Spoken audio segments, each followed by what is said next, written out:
Hello and welcome to another Modurol video. This is MT32 in our series of XK8 videos detailing how we converted our automatic Jaguar XK8 to manual. And in this video we're going to take a look at the gear position sensor and how far we've got developing a mechanism to move it from here to here. This really is more for Glenn than anyone else. So what I'd like to do in the video, we'll have a look at the sensor housing. I'm fairly happy with that. I'll show you the detail of that, Glenn, and we'll talk about how we're going to pick up the rod from the gear selector at this end, which is a little bit of a work in progress, and I could do with your thoughts and comments on that, Glenn, and anybody else who's got any advice of designing mechanisms.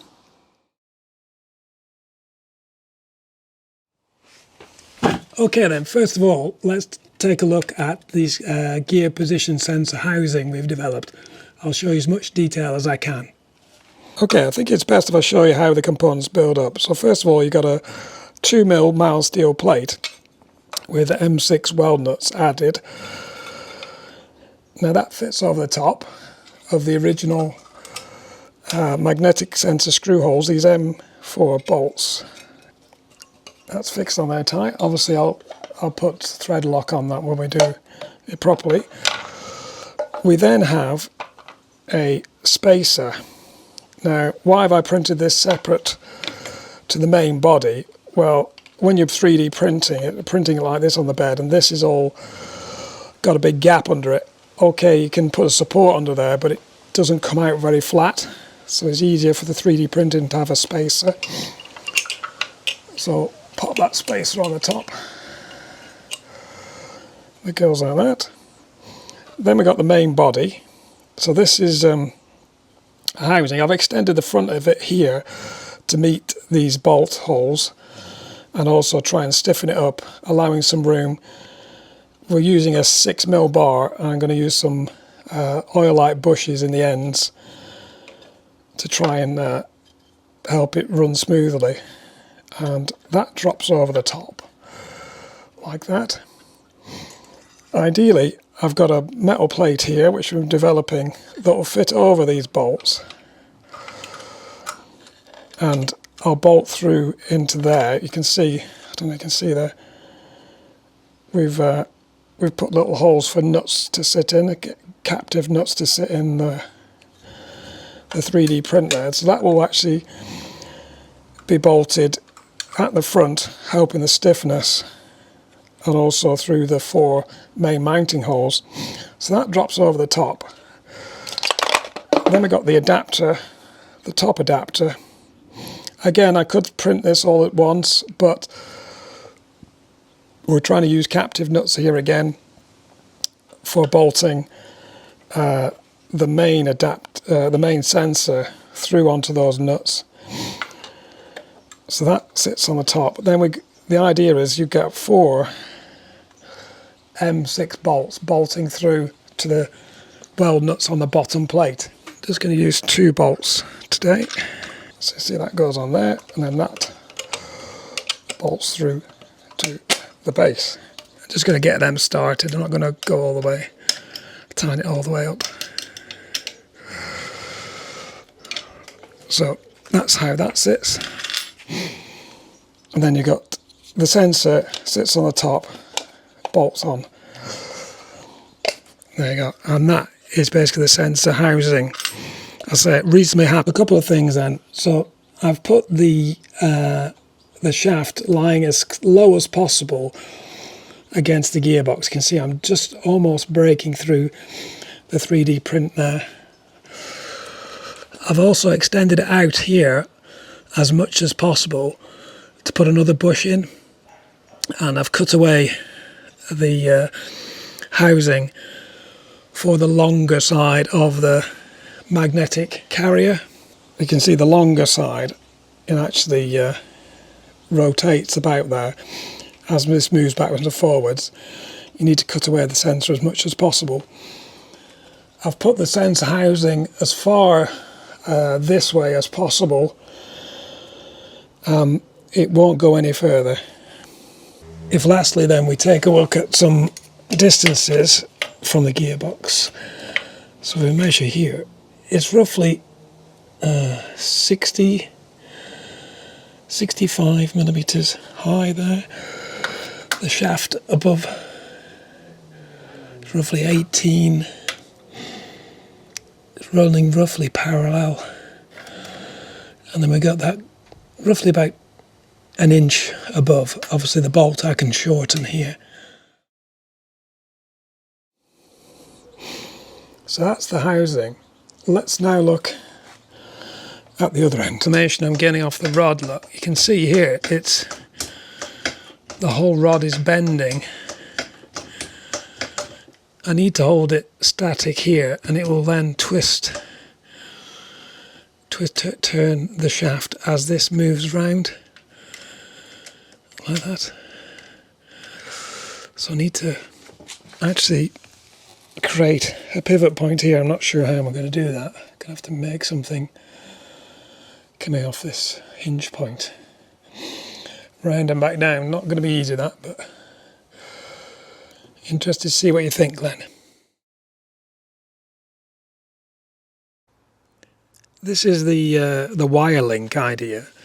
So in this case, I've shortened the rod in the sensor assembly and actually fitted basically a coat hanger piece of wire from that rod all the way to the gear shift knuckle, and I've actually spark eroded a 2mm hole in the knuckle and the wire is bent down into it, and it works surprisingly well. I'll show you going through the gears now. Okay, let's go through the gears. So into neutral, first gear, second gear, into neutral, third gear, fourth gear, into neutral, fifth gear, sixth gear, into neutral, there you are, into reverse. There we go, reverse.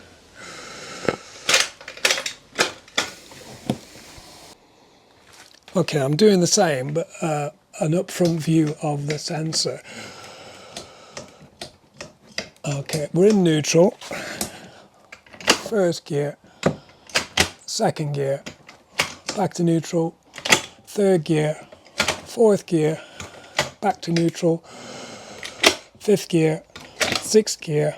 Let's see if we can slide all the way across to reverse now. Back into neutral. There. Reverse. The gearbox is moving a bit, but I think you can get the idea. We're getting a nice consistent movement. When I flick it in neutral, it's returning to the central position without any problem. So I think this is going to work. If I just show you the knuckle, I'll just remove the tie wrap for a second. So the rod is quite simple. There you go, just bent at 90 degrees.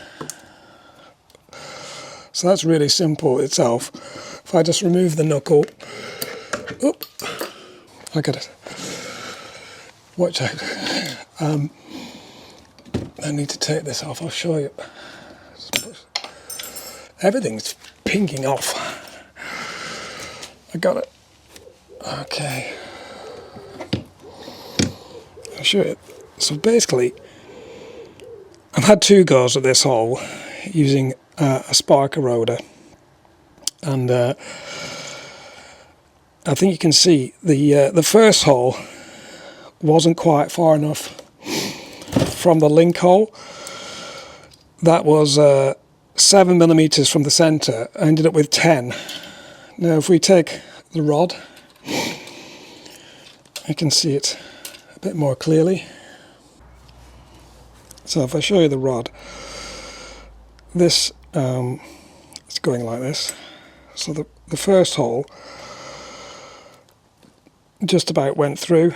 Obviously I can make the rod longer, but it's not really engaging. It's only really engaging at the top and the bottom. The second hole we made obviously it just about goes through, but if you look inside, it's actually sparked a hole practically in the bottom of that joint. So when this is rotating, it's actually secure. So this second hole is about as far as we want to go, because if we go any further we're going to break into this plastic bush, which we don't need to do. So 10mm pitch from the main hole to the secondary hole. I've got a spare one of these, so I'm going to put a single hole in that and we'll make that work. This actually rod, so the shaft is a 6mm stainless steel shaft with a 2mm hole again with the wire attached. This wire is actually a coat hanger wire, but I'm going to upgrade it to some stainless steel wire.